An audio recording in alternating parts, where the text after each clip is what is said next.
God is good. All the time. And all the time, God is good. faith without action is dead. Magbigay na po tayo sa ating Panginoon. Praise to God, no? Pakaganda po namin sa ng Panginoon po ngayon, no? Mula sa Bible Excerptor po hanggang sa Word of God. Yung promise po ng ating Panginoon po, no? Yung pagtitiwala po sa ating Panginoon. Kaya po, ito po ang binigay din po ng ating Panginoon sa 2 Corinthians 9:8. And God is able to bless you abundantly, so that in all things, at all times, every all that you need, you will abound in every good work. Sa Tagalog po,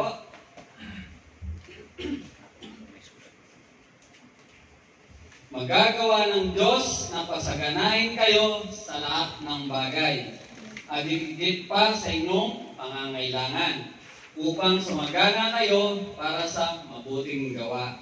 Samahan niyo po ako sa minsing panalangin. Yes, Lord, muli, pinupuri ka namin, Lord. Tinataas ka namin, Lord, sa oras na to, Lord. Lord, isang pa, Lord, tinataas po namin sa Lord, ang bawat puso, Lord, ng mga kapatiran, O Lord, na makapagbigay po kami ng masaya, O Lord, na para sa iyo, Lord, ang pagbibigay namin na to, O Lord. Lord, patuloy mong pagpalain ng iyong salita, O Lord. Ikaw po ang manguna, Holy Spirit. Ikaw po, bigyan mo po ako ng karunungan na nagmumula sa iyo. In Jesus' name we pray. Amen. Yan po, no? Alos naman po siguro na yung mga narinig po natin ngayon isang para yung pagtitiwala natin sa Panginoon ay lalo pang lumago po, no? Diba? Sabi nga, huwag tayo magpuno, no? Yung mga kamalig natin, di ba? Sabi ni Bro Ruel. Dahil di natin alam ang mangyayari bukas, di ba? Yung pinakitang video ni Tatay, di ba? Na dumadanas tayo mga pagsubok, no? Ganun pa, huwag tayong mawala sa presensya ng Panginoon, kumbaga, di ba? Patuloy tayong maniwala sa Panginoon. Sabi niya nga, magagawa ng Diyos na pagsaganahin kayo sa lahat ng mga bagay. Di ba? Kung nagtitiwala po tayo sa Panginoon, sabi na, sa lahat ng bagay, di ba? Sasaganahin tayo ng Panginoon. Higit pa sa inyong pangangailangan. Di ba? Kumbaga, naman kung dinadanas natin ngayon, no? Kung laman ng ating bulsa ngayon, paibre yan, no? Salamat pa rin tayo sa Panginoon. Di ba? Dahil sabi na, sapat ang kanyang biyaya, no? Maraming pagpapala binibigay sa ating Panginoon kung titingnan lang po natin. Upang sumagana kayo sa mabuting gawa. Yun po, ang gusto ng Panginoon, habang sumasagana tayo, yung mga source na pinagkatiwala sa atin ng Panginoon, magamit po natin yun, no? Sa expanded po ng kanyang kingdom, no? Kasi minsan, nasa Kristiyano po, pag pinagpala na tayo ng Panginoon, ay mas inuna pa natin lalong yumaman. Di ba? Ibig na mas unahin natin lagi ang Panginoon. Di ba? Gusto ng ating Panginoon, kumbaga, pag pinagpala tayo, magamit yung mga pagpapala na yun para sa ng kanyang kingdom, no? Sa Ebanghelyo, no? Paggamit, no? Kamukha ng ginagawa ng ating kapatid na Kuya Bong, di ba, no?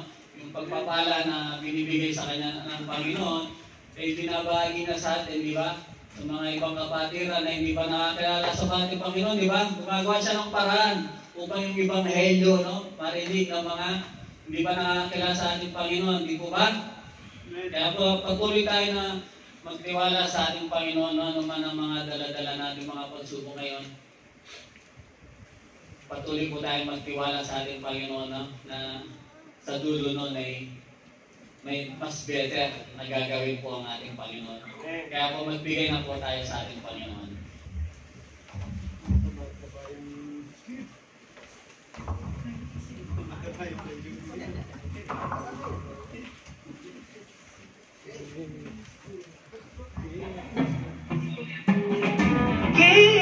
And it will come back to you.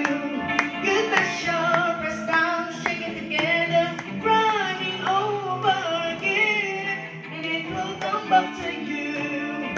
When you give to the Lord. Give, and it will come back to you. Good measure, pressed down, shaken together, running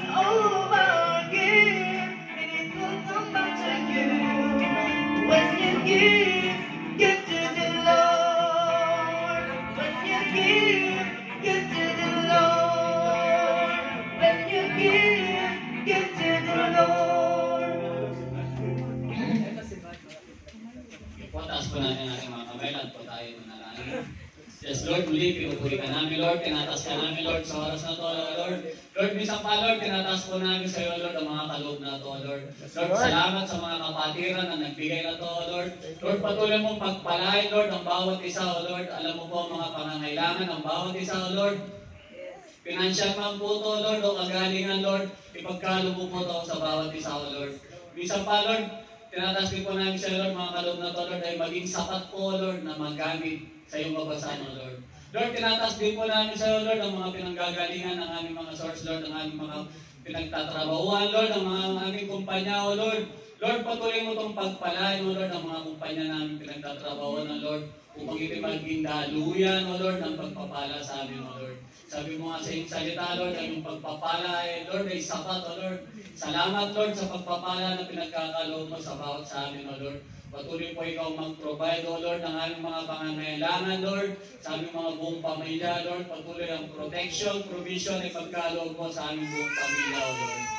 Maraming salamat po, O Lord. In Jesus' name we pray. Amen.